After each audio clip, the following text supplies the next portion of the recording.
Well, hello, my paranormal peeps. My name is Matt Harvey. I am the founder and lead investigator with Deep Woods Paranormal. I am also your host of the Deep Woods Paranormal podcast, along with my wife, Amanda.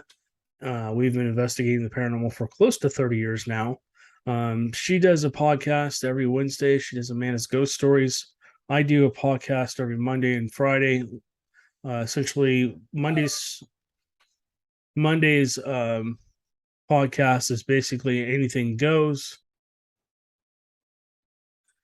So this comes out every Monday. On Friday, I do a Bigfoot podcast only, where we only talk about things Bigfoot only. On the Anything Goes Paranormal podcast, we talk about anything paranormal, be it Bigfoot, UFOs, ghosts, haunted locations, cryptid creatures, river monsters, UFOs, strange lights, whatever. We cover that. And then sometimes we're lucky enough to have guests come on. So that happens on Friday nights. Well, we usually release those on Friday nights. I know this is Friday and you're getting the Monday podcast. Amanda and I have been just swamped between setting up a business, basically working full time, both of us, and then other things, planning for the OP Pyle House, which was a lot of fun. I'm going to talk about that in just a minute here. We've just been swamped. And so trying to get a podcast done has been a little bit more difficult than normal. Normally, I'm able to get one out at least once a week, if not twice a week. And then she does, like I said, her Wednesday podcast where she talks about old ghost stories and stuff like that she had. So let's talk about the OP Pyle House. If you've listened to our previous podcast, we did a couple of previous podcasts on it, talking it up and talking about it. And it was definitely worth going. We had an amazing time.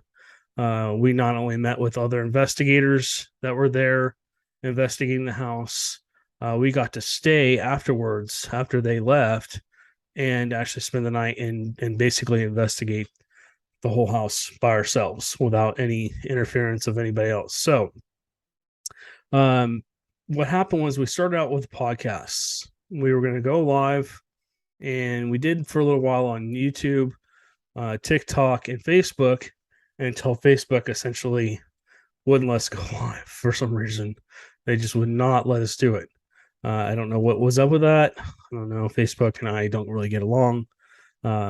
But anyways, so yeah, we did the podcast. We basically spent the first 2 or 3 hours basically just kind of mingling and talking to different paranormal people that were there.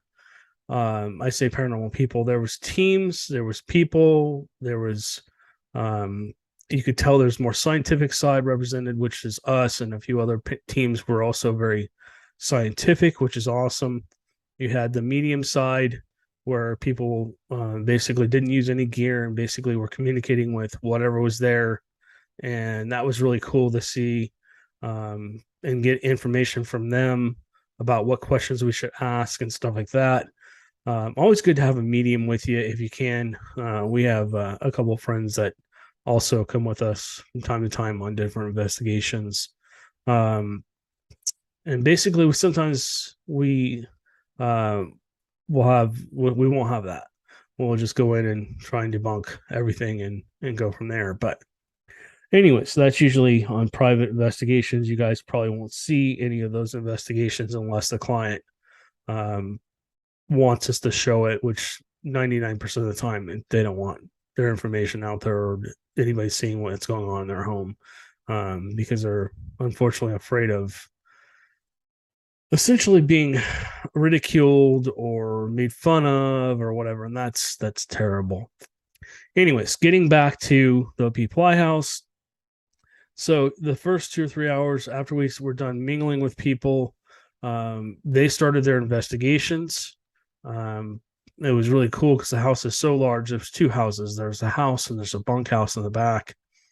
And so people were back there investigating too, and then on the grounds too. There's a lot of activity that seems to happen at this house. It seems to be very paranormally charged. A lot of bad things have happened on this house, at this house. The more we talked to people, the more information we got. Um, we never made any contact with. Well, no, I think we did. I take that back. We never directly looked to have contact with this spirit named Buzz or Boz. I'm sorry. He is like the, I don't know what you would call him, like the boss of the house. And basically, he's very aggressive, and he's very gets agitated real easy, and has done things to people that were not fun. So, not going to get into that. I don't want this to be negative. Rarely does that ever happen, but you know, those people were also being cruel and being aggressive towards him and stuff like that. So, I mean, if you do that and you sit there and yell and scream or call people names or whatever, they're going to react. I mean, I would too. I'd probably get upset if somebody kept poking me, poking me, poking me. Anyways, so here's what happened after the live didn't work. We started interviewing people as they were coming out from their investigations. We were lucky enough to have 4 people sit down with us, or 4 teams, if you will, sit with us. Um, this event was like a mixing pool of all the paranormal things. We had, like I said, the scientific teams, you had just the enthusiasts, you had mediums, you had psychics there, you had like tarot card readers. It was a lot of fun, a lot of nice people. Really enjoyed conversing with you guys. And again, I can't thank the owners enough for letting us come out and stay. We had an amazing time, and we definitely documented some strange things. I've got a video I'm going to release on TikTok here, probably the next couple hours, maybe tomorrow. I have not shown the owner this yet, so I'm a little hesitant to release evidence before the owner's actually seen it. But it's a cool piece of evidence. The DVR cameras caught it. I think we're gonna do a show just on the DVR, which is the basically the home security cameras that we use. We set out between 4 and 13 or 14 of them throughout the night in different locations. They pick up motion. They record from anywhere from 6 seconds all the way up to about 3 minutes. And so you can kind of see what's going on, when things happen. The video I'm going to show you on TikTok is only about 6 seconds long, but it's amazing.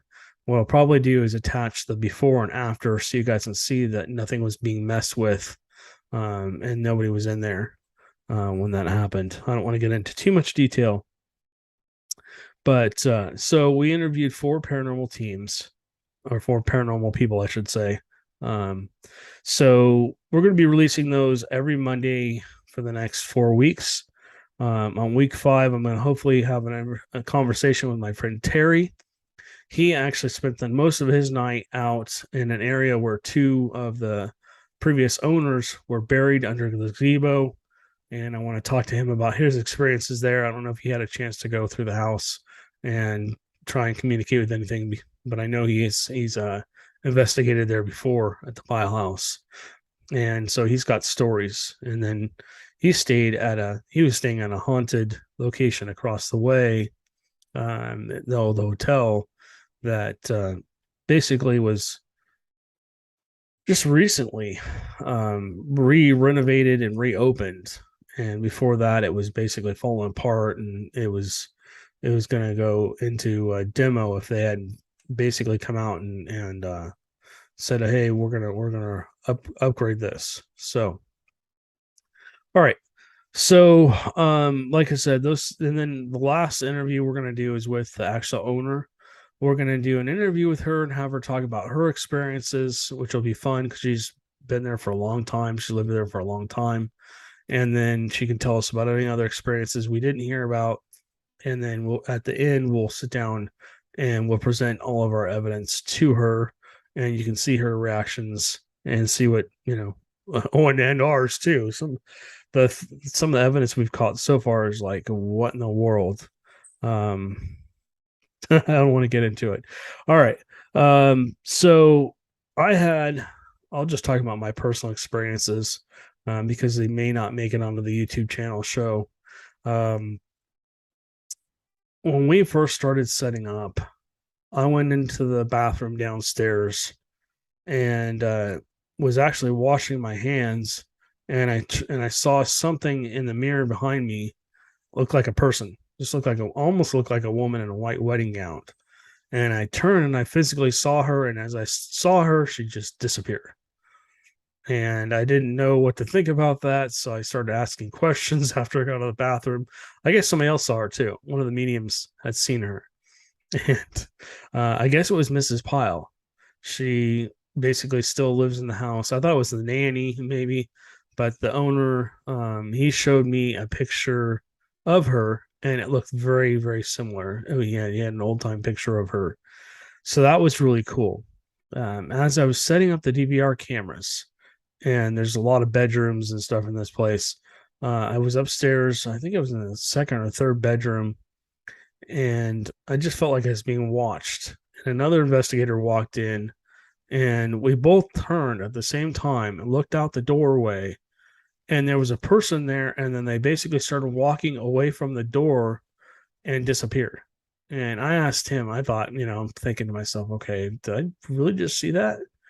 And I said, did you see that? And I had him describe it. And he saw the same thing I did. And that was cool. My last personal experience was when we were getting ready for bed. We actually slept down in the old lawyer's office. We slept on the couch and chairs in there because they were comfortable. And that was supposed to be a hotspot for activity too. As I was undoing my sleeping bag and went to turn to lay it down, out of the corner of my eye, I caught what looked like a very large person and in a suit, just in a black suit. Couldn't quite see the face. The face was kind of blurred, and it was more whitish than anything else. It didn't have really any defining features. I think maybe it was in the process of manifesting, if you will. So as I turned and I looked out the door, I saw it. I'm like, oh, and then he just disappeared. I thought it was the actual owner of the house. I thought he came down just to check on us, make sure we were okay and everything, and stuff like that. But no, he disappeared. I walked out. I'm like, wait, what? And there was nowhere for him to have gone. He just disappeared.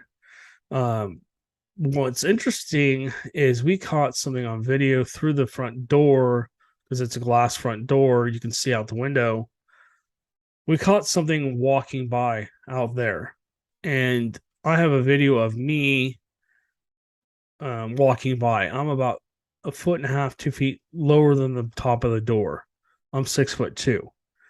Whatever this was had to be at least 2 feet taller than me, and it was massive, just massive. It filled up the whole doorway as it walked by outside. I don't know if it was a manifestation or if it was looking in. I'm starting to wonder. They're in Bigfoot territory, so I'm starting to scratch my head and go, wait, did they? Was that a Bigfoot? I don't know. I'm gonna have to review the video more, but it does kind of look like a Bigfoot. So that's what's coming down the pike. We're going to be doing a lot of cool events, more events where we're going to be hosting it.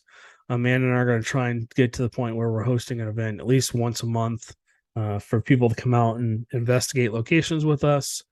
If you don't know, on our Facebook account, Deep Woods Paranormal, if you go into my account, but the business account, there is the old San Jacinto jail investigation coming up on November 24th.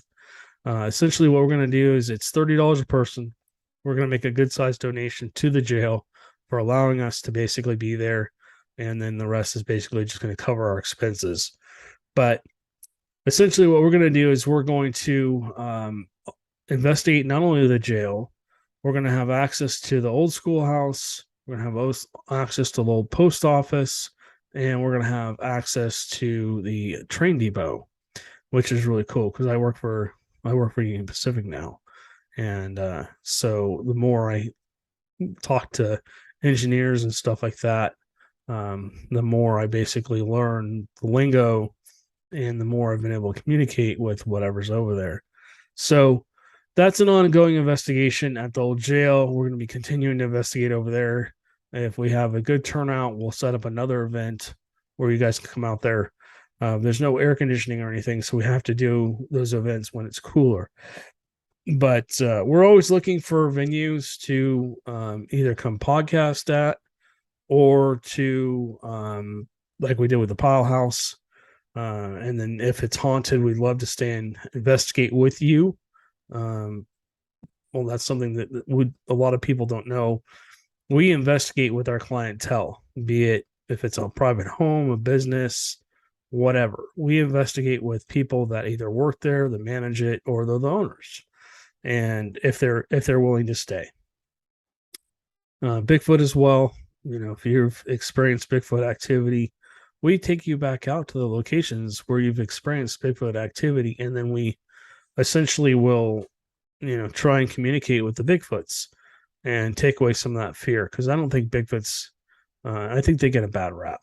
I think that, yes, they're territorial. Yes, they scare people out of locations. But I think they're also very kind and very passionate and stuff like that, too. So, anyways, this is getting a little long. Look for the following podcast coming out Monday. I got to get my Bigfoot only podcast out here maybe tomorrow. I know Amanda wants to do a podcast too. Maybe she'll talk about her experiences at the Pyle House if she had any. I know I can't talk about the evidence yet because we haven't reviewed it. We're still in the process of reviewing the evidence. So once we finish reviewing the evidence, we'll do not only a YouTube show where you guys can watch what happened throughout the night. Sorry, every time I start to talk, the puppy starts to bark in the background. I close the door, which he's not very happy with. You can hear him scratching on the door. Anyways, this is the end of the podcast, so I'm not going to worry about it too much. You guys have a great night. And basically be looking for that Facebook event. If you're interested in going, it's $30 a person. If you want to bring your group out there, we'll love to have you. We'll kind of give you free reign to investigate wherever you want. We just need to talk to you about making sure you're being, polite and stuff like that. The jail, over 400 people have died at the jail on the property, either being hanged inside the jail or outside on the property. And then did I mention it's in Bigfoot territory? I'm sorry. Everything comes back to Bigfoot for some reason. All right. So yeah, that's what's coming down the pike. Oh yeah. And I am rocking the new Deepwood's Paranormal. Let me move this over. Deepwood's Paranormal podcast shirt and hat. We got that for the Pyle House, and as per normal, something happened with the shipping and it didn't show up. So just put these on tonight. I really like them. If you'd like a t-shirt or hat, let me know. I'm gonna have to revise this hat a little bit because it doesn't say basically the other part of what this says. It says welcome to our paranormal podcast. Should be down there in gray, and unfortunately they weren't able to fit it in there. So anyways, that's what's going on. Thank you guys for listening. We're going to try and get up to 5 podcasts a week out. We're going to be doing some other cool stuff and going from there. So anyways, you guys have a great night, and we'll catch you on the next one.